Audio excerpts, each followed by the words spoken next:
Hello everyone, welcome to Genius IAS. आज की class में हम इकोनॉमिक्स से जुड़े हुए जो बेसिक कॉन्सेप्ट्स हैं उनके बारे में डिस्कस करेंगे। हम आज पढ़ेंगे इकोनॉमिक्स का बिल्कुल बेसिक। जो इकोनॉमिक्स है वो क्या होती है, इकोनॉमिक्स की डिफरेंट ब्रांचेस क्या होती है, माइक्रो इकोनॉमिक्स क्या है, मैक्रो इकोनॉमिक्स क्या है, आज हम इन बेसिक टर्म्स के बारे में जानेंगे।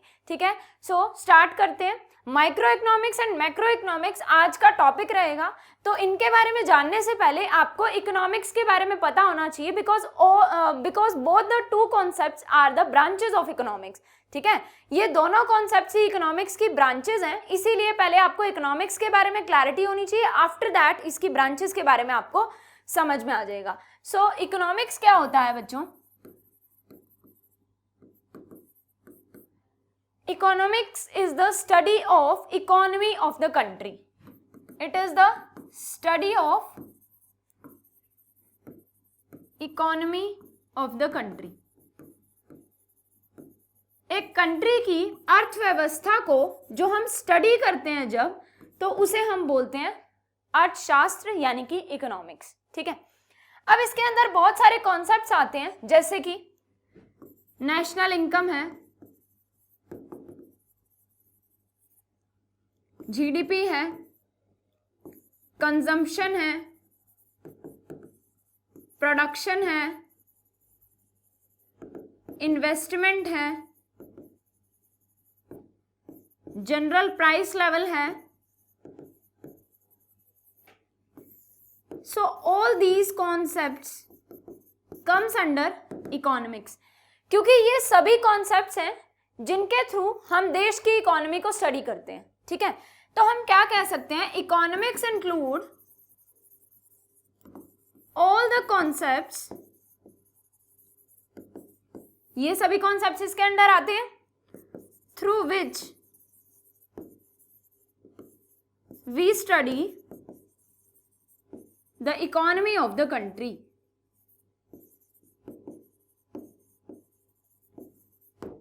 ठीक है, इकोनॉमिक्स के अंदर वो सभी कॉन्सेप्ट्स आते हैं, वो सभी टर्म्स इन्वॉल्व होती हैं जिसके थ्रू हम कंट्री की इकोनॉमी को स्टडी करते हैं। ठीक है, मैंने आपको ये सभी कॉन्सेप्ट्स के बारे में बताया, जैसे कि नेशनल इनकम है, पूरी कंट्री में कितनी इनकम हो रही है, जीडीपी है, ग्रॉस डोमेस्टिक प्रोडक्ट, जिसको हम प्रीवियस वीडियोस के अंदर डिस्कस भी कर चुके हैं। जीडीपी का मतलब क्या होता है कि एक कंट्री में एक पर्टिकुलर पीरियड के दौरान जितने भी गुड्स एंड सर्विसेज प्रोड्यूस हो रहे हैं, उनकी जो final goods and services produce हो रहे हैं, उनकी जो टोटल वैल्यू है, that is the GDP of the country. Then consumption कितनी हो रही है, पूरी की पूरी इकोनॉमी के अंदर कितने सभी कंज्यूमर्स मिलकर कितने गुड्स कंज्यूम कर रहे हैं। देन कितनी प्रोडक्शन हो रही है, कि पूरी की पूरी इकोनॉमी कंट्री के अंदर क्या है कि सभी इंडस्ट्रीज, एक कंट्री के अंदर बहुत सारी इंडस्ट्रीज हैं, तो सभी इंडस्ट्रीज के द्वारा कंबाइंडली कितनी प्रोडक्शन की जा रही है, इन्वेस्टमेंट कितनी हो रही है एक कंट्री के अंदर। Then general price level, general price level का मतलब होता है कि ये एक ऐसा मेजर है जिसके थ्रू एक कंट्री के अंदर जितने भी गुड्स प्रोड्यूस होते हैं उनका प्राइस लेवल मेजर किया जाता है, जिसकी हेल्प से हम जो कंट्री की करेंसी है उसकी परचेजिंग पावर को मेजर कर पाएं। जनरल प्राइस लेवल का मतलब एक ऐसा मेजर जिसके थ्रू हम कंट्री के अंदर प्रोड्यूस होने वाले गुड्स का प्राइस आइडेंटिफाई करते हैं, प्राइस मेजर करते हैं, ताकि अब प्राइस पता चलेगा तो कंट्री की करेंसी की परचेजिंग पावर पता चलेगी। क्योंकि अगर एक प्रोडक्ट अगर हम 10 रुपए का परचेज कर रहे हैं, ठीक है, तो यानी कि कंट्री की करेंसी की जो परचेजिंग पावर है, हम क्या कह सकते हैं कि इस 10 रुपए से हम 50 kg का प्रोडक्ट परचेज कर सकते हैं। ठीक है, तो ये क्या है, ये कंट्री की करेंसी की परचेजिंग पावर है। अब करेंसी की जो परचेजिंग पावर है वो किस पर डिपेंड करती है, प्रोडक्ट्स के प्राइसेस पर। ठीक है, तो जनरल प्राइस लेवल के थ्रू हम प्रोडक्ट्स के प्राइसेस को डिटरमाइन करते हैं। ठीक है, प्रोडक्ट्स के प्राइसेस को आइडेंटिफाई करते हैं ताकि कंट्री की करेंसी की परचेजिंग पावर पता चल सके। ठीक है, सो ये सभी जितने भी कॉन्सेप्ट्स हैं, इन सभी कॉन्सेप्ट्स से हम कंट्री की इकोनॉमी को स्टडी करते हैं कि एक कंट्री की इकोनॉमी ग्रो कर रही है या ग्रो नहीं कर रही है। ठीक है, तो कंट्री की इकोनॉमी को स्टडी करने के लिए जब ये सभी कॉन्सेप्ट्स यूज होते हैं, तो इन सभी कॉन्सेप्ट्स का कॉम्बिनेशन ही क्या होता है, इकोनॉमिक्स। ठीक है, so economics include all those concepts through which we study the entire economy of the country. Clear? अब आपको इकोनॉमिक्स के बारे में तो समझ में आ गया। इकोनॉमिक्स की ब्रांचेस के बारे में हम बात करते हैं।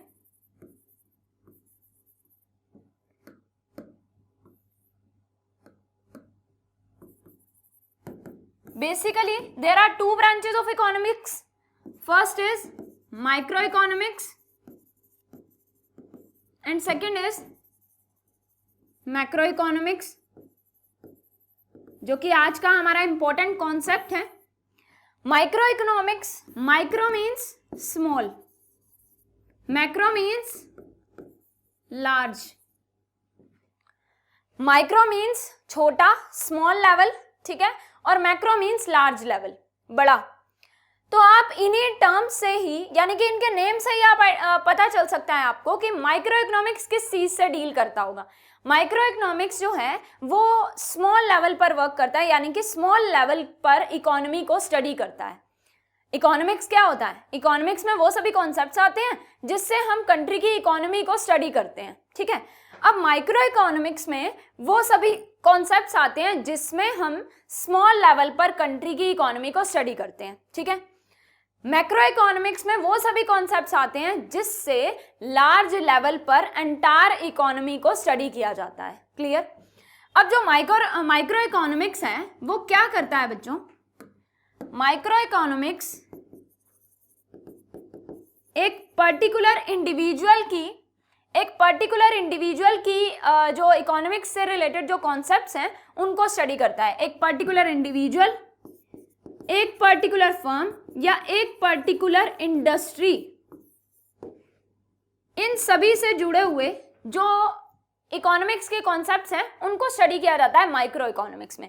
जैसे कि एक इंडिविजुअल के द्वारा कितनी सेविंग की जा रही है, एक इंडिविजुअल प्रोडक्ट्स की कितनी डिमांड कर रहा है, उसका कंजम्पशन पैटर्न क्या है, वो कितनी इन्वेस्टमेंट कर रहा है, ठीक है, कितनी सेविंग कर रहा है, कितनी कंजम्पशन कर रहा है, कितने प्रोडक्ट्स की डिमांड कर रहा है, कितनी उसके द्वारा इन्वेस्टमेंट की जा रही है। तो ये सभी क्या हैं? एक इंडिविजुअल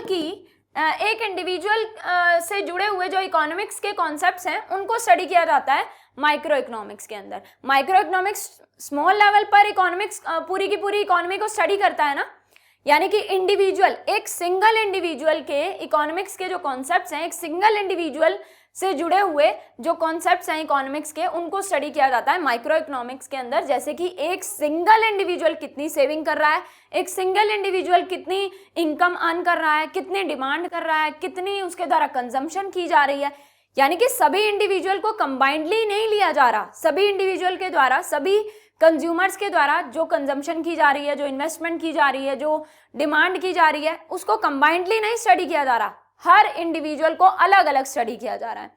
या फिर आप कह सकते हो कि हर इंडस्ट्री के द्वारा प्रोड्यूस किए गए जो गुड्स हैं उनको अलग से जब हम कंसीडर कर रहे हैं कि एक इंडस्ट्री जो है, एक सिंगल इंडस्ट्री कितनी प्रोडक्शन कर रही है, एम्प्लॉयमेंट में कितना कंट्रीब्यूट कर रही है, एक कंट्री के अंदर एम्प्लॉयमेंट जनरेशन में कितना कंट्रीब्यूट कर रही है, एक कंट्री की जीडीपी में कितना कंट्रीब्यूट कर रही है, एक कंट्री की नेशनल इनकम में एक सिंगल इंडस्ट्री कितना कंट्रीब्यूट कर रही है। तो जब हम अलग अलग इंडस्ट्री को, अलग अलग इंडस्ट्री के, यानी कि हर इंडिविजुअल इंडस्ट्री को इन सभी कॉन्सेप्ट्स पर चेक करते हैं तो उसे हम क्या बोलते हैं? Micro economics. So micro economics जो है वो स्मॉल लेवल पर वर्क करता है, वो पूरी की पूरी इकोनॉमी को कंबाइंडली स्टडी नहीं करता। यानी कि ऐसा नहीं कि पूरी की पूरी इकोनॉमी के अंदर सभी कंज्यूमर्स के द्वारा कितनी कंजम्पशन की जा रही है, हम उस चीज को स्टडी कर रहे हैं, that comes under macro economics. But micro economics जो है वो हर इंडिविजुअल को, हर इंडस्ट्री को अलग अलग स्टडी करता है। यानी कि एक सिंगल इंडिविजुअल, एक सिंगल फर्म या एक सिंगल इंडस्ट्री से जुड़े हुए जो इकोनॉमिक्स के कॉन्सेप्ट्स हैं, जब हम उनको स्टडी करते हैं तो वो माइक्रो इकोनॉमिक्स के अंदर आते हैं, ठीक है। अब अगर हम कंबाइंडली ये लेकर चलें कि एक कंट्री के अंदर कितनी टोटल प्रोडक्शन की जा रही है एक कंट्री की सभी इंडस्ट्रीज के द्वारा, ठीक है, तो वो आएगा मैक्रो इकोनॉमिक्स के अंदर। लेकिन अगर हम ये स्टडी कर रहे हैं कि एक कंट्री के अंदर एक पर्टिकुलर इंडस्ट्री के द्वारा कितनी प्रोडक्शन हो रही है, देन वो एम्प्लॉयमेंट में कितना इंपॉर्टेंट रोल प्ले कर रही है, कंट्री की जीडीपी में क्या कंट्रीब्यूशन है उस पर्टिकुलर इंडस्ट्री का, कंट्री की नेशनल इनकम में क्या कंट्रीब्यूशन है, तो उस सिंगल इंडिविजुअल इंडस्ट्री को ही स्टडी किया जा रहा है ना, एक पर्टिकुलर इंडस्ट्री को स्टडी किया जा रहा है ना स्मॉल लेवल पर। तो वो क्या होगा, माइक्रो इकोनॉमिक्स के अंदर आएगा। क्लियर। अब बात करते हैं मैक्रो इकोनॉमिक्स की। जो मैक्रो इकोनॉमिक्स है वो पूरी की पूरी इकोनॉमी को कंबाइंडली लेकर चलता है, यानी कि पूरी इकोनॉमी के अंदर कंज्यूमर्स के द्वारा, सभी कंज्यूमर्स के द्वारा कितनी इनकम अर्न की जा रही है, सभी कंज्यूमर्स कितनी डिमांड कर रहे हैं, कितनी सेविंग कर रहे हैं, कितनी इन्वेस्टमेंट हो रही है, ठीक है, देन कितनी कंजम्पशन कर रहे हैं। तो ये सभी क्या है, ये हम एक सिंगल इंडिविजुअल से जुड़े हुए ये इकोनॉमिक्स के कॉन्सेप्ट्स हम स्टडी नहीं कर रहे। हम क्या कर रहे हैं, हम पूरी की पूरी कंट्री के अंदर सभी इंडिविजुअल्स के द्वारा कंबाइंडली कितनी इनकम अर्न की जा रही है, कितने गुड्स कंज्यूम किए जा रहे हैं, कितने गुड्स की डिमांड कर रहे हैं, यानी कि एक पूरी की पूरी इकोनॉमी के द्वारा, यानी कि एक पूरी की पूरी कंट्री के अंदर कितनी डिमांड हो रही है। अगर हम ये चेक करें कि एक पर्टिकुलर प्रोडक्ट की इस कंट्री में कितने डिमांड है, तो वो मैक्रो इकोनॉमिक्स के अंदर स्टडी किया जाएगा। यानी कि इकोनॉमिक का वो कॉन्सेप्ट, यानी कि पूरी इकोनॉमी का वो कॉन्सेप्ट जो कि एंटायर इकोनॉमी लेवल पर, पूरी कंट्री लेवल पर स्टडी किया जा रहा है। यानी कि मैंने आपको बताया इकोनॉमिक्स के अंदर वो सभी कॉन्सेप्ट्स आते हैं जिससे हम कंट्री की इकोनॉमी को स्टडी करते हैं। लेकिन अगर ये सभी कॉन्सेप्ट्स एक इंडिविजुअल या एक इंडस्ट्री या एक फर्म से जुड़े हुए, यानी कि सिर्फ एक इंडस्ट्री या एक फर्म या एक कंज्यूमर को स्टडी कर रहे हैं, तो वो माइक्रो इकोनॉमिक्स के अंदर आएंगे। लेकिन अगर यही कॉन्सेप्ट्स को हम यूज कर रहे हैं पूरी की पूरी कंट्री को स्टडी करने के लिए, तो वो मैक्रो इकोनॉमिक्स का पार्ट हो जाएंगे। क्लियर। तो अगर हम स्टडी कर रहे हैं कि पूरी की पूरी कंट्री के अंदर एक पर्टिकुलर प्रोडक्ट की कितनी डिमांड हो रही है, या एक इस पर्टिकुलर कंट्री के द्वारा कितनी नेशनल इनकम अर्न की जा रही है, इस पूरी कंट्री की नेशनल इनकम क्या है एक ईयर की, तो वो क्या होगा, वो मैक्रो इकोनॉमिक्स का पार्ट होगा। यानी कि एंटायर कंट्री की इनकम को हम लार्ज लेवल पर स्टडी कर रहे हैं, बजाय कि हर कंज्यूमर की या फिर हर इंडिविजुअल की इनकम को अलग अलग स्टडी करने की बजाय। ठीक है, हम एंटायर कंट्री की इनकम को, टोटल इनकम को स्टडी कर रहे हैं, तो वो मैक्रो इकोनॉमिक्स का पार्ट होगा। सेम वे से अगर हम ये स्टडी करें कि एक कंट्री के अंदर जितनी भी इंडस्ट्रीज हैं, वो सभी इंडस्ट्रीज एक पर्टिकुलर ईयर में कितने गुड्स प्रोड्यूस कर रही हैं, या फिर हम कह सकते हैं कि एक पूरी की पूरी कंट्री के अंदर एक पर्टिकुलर ईयर के अंदर कितनी एम्प्लॉयमेंट जनरेट हो रही है, सारी इंडस्ट्रीज मिलकर जीडीपी में कितना कंट्रीब्यूशन कर रही हैं, सभी इंडस्ट्रीज मिलकर नेशनल इनकम में कितना कंट्रीब्यूशन कर रही हैं। तो हम सभी इंडस्ट्रीज को, एक कंट्री की सभी इंडस्ट्रीज को लार्ज लेवल पर स्टडी कर रहे हैं, सभी को कंबाइंडली स्टडी कर रहे हैं, तो वो मैक्रो इकोनॉमिक्स का पार्ट हो जाएगी। यानी कि इकोनॉमिक्स से जुड़े हुए ये सभी कॉन्सेप्ट्स जब इंडिविजुअल लेवल पर स्टडी किए जाते हैं, तो इन सभी कॉन्सेप्ट्स की इंडिविजुअल लेवल पर, इंडिविजुअल फर्म और इंडिविजुअल इंडस्ट्री लेवल पर स्टडी किया जाता है इन सभी को, तो वो माइक्रो इकोनॉमिक्स का पार्ट होता है। और जब इन सभी कॉन्सेप्ट्स को कंबाइंडली स्टडी करते हैं पूरी कंट्री लेवल पर, तो उसे हम क्या बोलते हैं, macro economics. Clear. I hope आपको माइक्रो एंड मैक्रो इकोनॉमिक्स के बारे में कुछ ब्रीफली समझ में आ गया होगा। अब हम इनको एक बार रीड आउट करते हैं, आपको ज्यादा अच्छे से क्लियर हो जाएगा। Micro economics is a branch of economics that study the behaviour of individual and firm in making decision regarding the allocation of scarce resource and interaction among these individual and firm।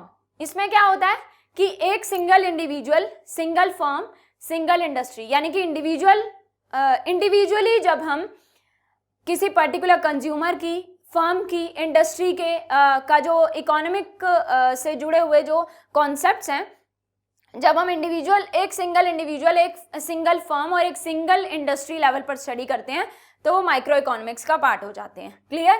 Micro economics focuses on the study of individual market.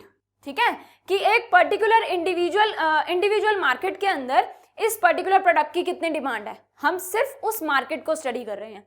ठीक है, तो वो क्या हो जाएगा, micro economics का part है। अगर हम ये लेकर चलें कि पूरी कंट्री के अंदर इस प्रोडक्ट की कितनी डिमांड है, तो वो मैक्रो इकोनॉमिक्स का पार्ट हो जाएगा। यानी कि हम इकोनॉमिक की एक टर्म को स्टडी कर रहे हैं, एक कॉन्सेप्ट को स्टडी कर रहे हैं, डिमांड। ठीक है, हम डिमांड को स्टडी कर रहे हैं, लेकिन पूरे बड़े लेवल पर, पूरी कंट्री लेवल पर स्टडी करोगे तो वो मैक्रो इकोनॉमिक्स है। अगर इकोनॉमिक के एक कॉन्सेप्ट को आप एक इंडिविजुअल लेवल पर स्टडी करोगे तो वो माइक्रो इकोनॉमिक्स है। क्लियर। तो इसमें इंडिविजुअल मार्केट्स सेक्टर्स और इंडस्ट्रीज को स्टडी किया जाता है as oppose to the national economy as a whole which is studied in macro economics. इसमें क्या होता है, इसमें individual markets, individual firm, individual consumer, individual industry, इनको स्टडी किया जाता है, ठीक है, बजाय कि पूरी की पूरी नेशनल इकोनॉमी को हम एज अ होल स्टडी करें। वो इसमें इंक्लूड नहीं होता, वो किसके अंदर इंक्लूड होता है, मैक्रो इकोनॉमिक्स। यानी कि अब हमने क्या समझा कि जब इकोनॉमिक्स के सभी कॉन्सेप्ट्स को, जैसे कि इकोनॉमिक्स के ये सभी कॉन्सेप्ट्स हैं, जब आप इन सभी कॉन्सेप्ट्स को एक इंडिविजुअल फर्म, एक इंडिविजुअल इंडस्ट्री, एक इंडिविजुअल मार्केट, एक इंडिविजुअल कंज्यूमर, इन सभी को स्टडी करने के लिए आप इन सभी कॉन्सेप्ट्स को यूज करते हो, तो वो माइक्रो इकोनॉमिक्स है। और इन सभी कॉन्सेप्ट्स को पूरी कंट्री की, पूरी नेशनल इकोनॉमी की सिचुएशन को समझने के लिए अगर हम इन सभी कॉन्सेप्ट्स को यूज करते हैं तो वो मैक्रो इकोनॉमिक्स का पार्ट होगा। अब हम देख लेते हैं मैक्रो इकोनॉमिक्स क्या है। Macro economics is a branch of economics which is dealing with performance, structure, behaviour and decision making of an economy as a whole. पूरी कंट्री की इकोनॉमी को कंबाइंडली और लार्ज लेवल पर जब स्टडी किया जाता है, एज अ होल स्टडी किया जाता है, तो वो मैक्रो इकोनॉमिक्स का पार्ट हो जाती है। जैसे कि पूरी की पूरी देखो, मैक्रो इकोनॉमिक्स में वो सभी कॉन्सेप्ट्स आते हैं, वो सभी कॉन्सेप्ट स्टडी किए जाते हैं जो पूरी की पूरी इकोनॉमी पर एक साथ इफेक्ट डालते हैं, ठीक है। जैसे कि इंटरेस्ट रेट बढ़ जाए, लोन पर इंटरेस्ट रेट गवर्नमेंट ने इंक्रीज कर दिया, तो सभी की सभी जो इंडिविजुअल हैं, सभी फर्म्स और सभी इंडस्ट्रीज पर उसका सेम इफेक्ट पड़ेगा। यानी कि ऐसा तो नहीं कि किसी पर्टिकुलर इंडस्ट्री को लोन लेने के लिए कम इंटरेस्ट रेट पे करना पड़ेगा और बाकी सभी के लिए इंटरेस्ट रेट हाई होंगे, नहीं ना, तो सभी पर सेम इफेक्ट पड़ेगा ना। तो जब कुछ ऐसे कॉन्सेप्ट्स होते हैं जो कि सभी कुछ ऐसी सिचुएशंस होती हैं जो कि पूरी की पूरी इकोनॉमी को एक यानी कि साइमल्टेनियसली अफेक्ट करती हैं, सभी पर एक जैसा इफेक्ट पड़ता है, तो वो मैक्रो इकोनॉमिक्स का पार्ट होता है, ठीक है। जैसे कि इंटरेस्ट रेट हैं, टैक्सेस हैं, गवर्नमेंट की पॉलिसीज हैं, government spending to regulate the economy's growth and stability. This include regional, national and global economies, ठीक है। समझ रहे हो, मैक्रो इकोनॉमिक्स आपको समझ में आया। यानी कि इसमें इंडिविजुअल लेवल पर स्टडी नहीं की जाएगी, ठीक है। हम पूरी की पूरी इकोनॉमी को, पूरी कंट्री की इकोनॉमी को एज अ होल स्टडी करेंगे। सिंगल इंडिविजुअल का अगर हमें कंजम्पशन पैटर्न चेक करना है तो पूरी की पूरी कंट्री के अंदर जितने भी कंज्यूमर्स हैं उन सभी का कंजम्पशन पैटर्न हम कंबाइंडली स्टडी कर रहे हैं, तो वो क्या होगा, मैक्रो इकोनॉमिक्स। लेकिन इंडिविजुअल कंज्यूमर का अलग अलग अगर हम स्टडी कर रहे हैं तो वो क्या है, अगर हम एक सिंगल इंडिविजुअल का कंजम्पशन पैटर्न स्टडी कर रहे हैं तो वो क्या होगा बच्चों, वो होगा माइक्रो इकोनॉमिक्स का पार्ट। क्लियर। अब हमें दोनों कॉन्सेप्ट्स के बारे में समझ में आ गया, दोनों ब्रांचेस हमें समझ में आ गई। अब देखिए क्या बताया गया है कि अगर macro economics is about forest, एक एग्जांपल आपको दिया गया है कि अगर मैक्रो इकोनॉमिक्स फॉरेस्ट है तो माइक्रो इकोनॉमिक्स ट्रीज है, ठीक है। मैक्रो इकोनॉमिक्स में अगर आप पूरे फॉरेस्ट को स्टडी कर रहे हो तो माइक्रो इकोनॉमिक्स के अंदर आप क्या करोगे, ट्रीज को स्टडी कर रहे हो, ठीक है। इससे आपको समझ में आ रहा है कि मैक्रो इकोनॉमिक्स में एंटायर कंट्री को स्टडी करेंगे एक साथ, माइक्रो इकोनॉमिक्स के अंदर इंडिविजुअल ट्रीज को आप स्टडी कर रहे हो, ठीक है। So if macro economics is about forest then micro economics is about the trees, ठीक है।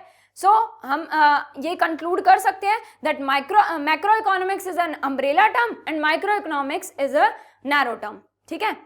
Micro economics is a part of macro economics. अगर मैक्रो इकोनॉमिक्स फॉरेस्ट है तो माइक्रो इकोनॉमिक्स जो है वो ट्रीज हैं and trees are the part of forest, ठीक है।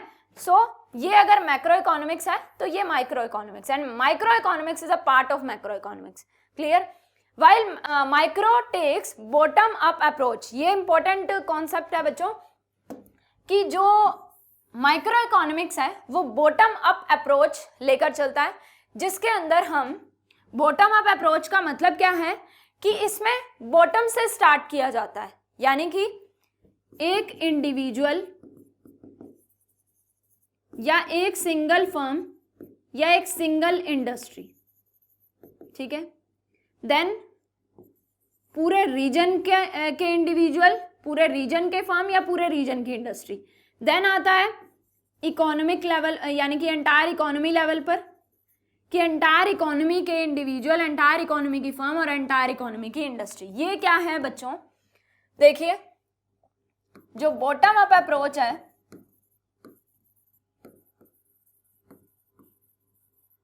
वो क्या है? सबसे पहले हम बॉटम से स्टार्ट करेंगे, यानी कि सिंगल इंडिविजुअल, सिंगल फर्म और सिंगल इंडस्ट्री। ठीक है, ठीक है। देन रीजनल लेवल पर कि पूरे रीजन के इंडिविजुअल, पूरे रीजन के फर्म एंड पूरे रीजन की इंडस्ट्री। ठीक है। देन पूरी इकोनॉमी के इंडिविजुअल, पूरी इकोनॉमी के फर्म और पूरी इकोनॉमी की इंडस्ट्री। यानी कि जो माइक्रो इकोनॉमिक्स है वो बॉटम अप अप्रोच को फॉलो करती है। बॉटम अप अप्रोच का मतलब कि पहले बॉटम से स्टार्ट किया जाता है, देन अप पे पहुंचा जाता है। यानी कि सबसे पहले हम इसमें क्या काम करते हैं, सिंगल इंडिविजुअल, सिंगल फर्म और सिंगल इंडस्ट्री से जुड़े हुए जो इकोनॉमिक कॉन्सेप्ट्स हैं उनको स्टडी किया जाता है। ठीक है। लेकिन जो मैक्रो इकोनॉमिक्स है वो टॉप डाउन अप्रोच को फॉलो करती है। टॉप डाउन अप्रोच का मतलब कि इसके अंदर सबसे पहले इकोनॉमी को स्टडी किया जाता है, देन रीजन पर आते हैं and then in the end हम क्या करते हैं, इंडिविजुअल पर पहुंचते हैं कि एक सिंगल इंडिविजुअल, फर्म, इंडस्ट्री या individual. Clear? So top down approach कहां पर फॉलो की जाती है, मैक्रो इकोनॉमिक्स के अंदर। ठीक है।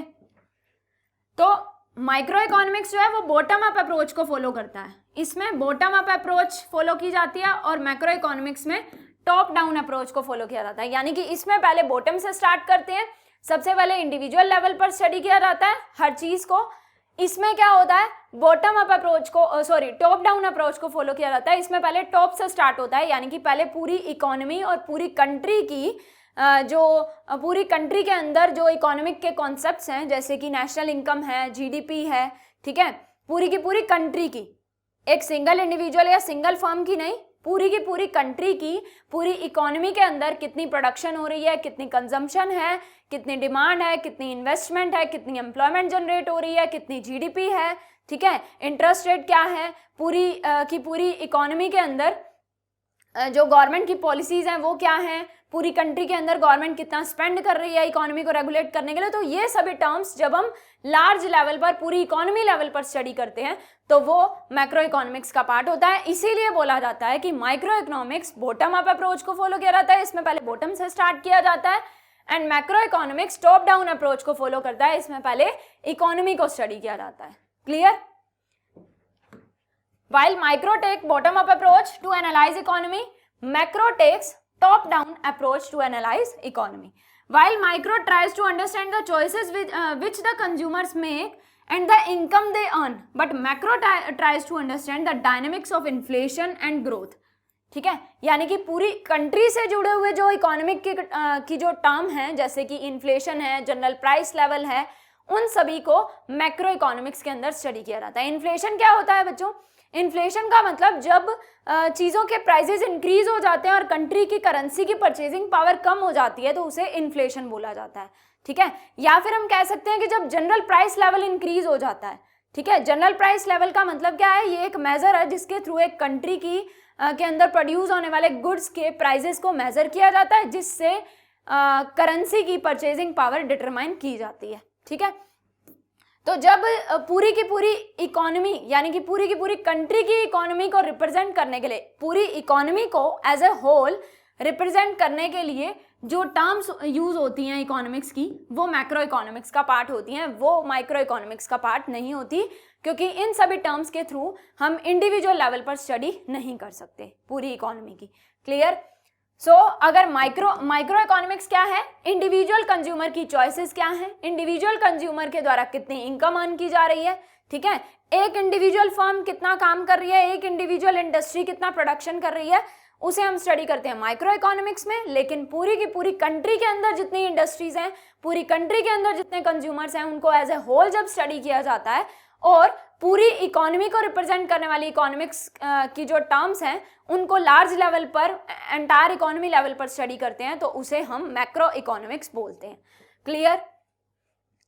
अब आपको एक एग्जाम्पल से समझ में आ जाएगा। जैसे कि देखो, जब मैक्रो इकोनॉमिक्स से रिलेटेड कोई कॉन्सेप्ट होता है तो उसका माइक्रो इफेक्ट तो पड़ता ही है। जैसे कि इन्फ्लेशन है। इन्फ्लेशन क्या है?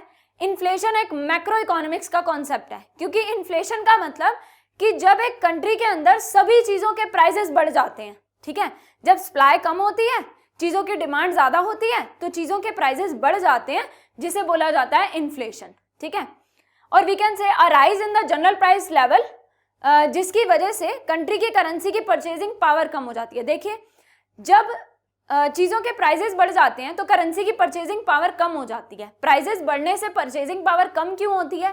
क्योंकि अगर हम मानकर चलो 50 रुपीज के अंदर अगर हम पहले 2 प्रोडक्ट्स परचेज करते थे, ठीक है, यानी कि एक प्रोडक्ट हो गया 25 का, ठीक है, 25 का एक प्रोडक्ट है, तो पहले हम क्या करते थे, 50 रुपीज में 2 प्रोडक्ट्स परचेज कर पाते थे, 2 आइटम्स परचेज कर पाते थे। लेकिन अब क्या होगा,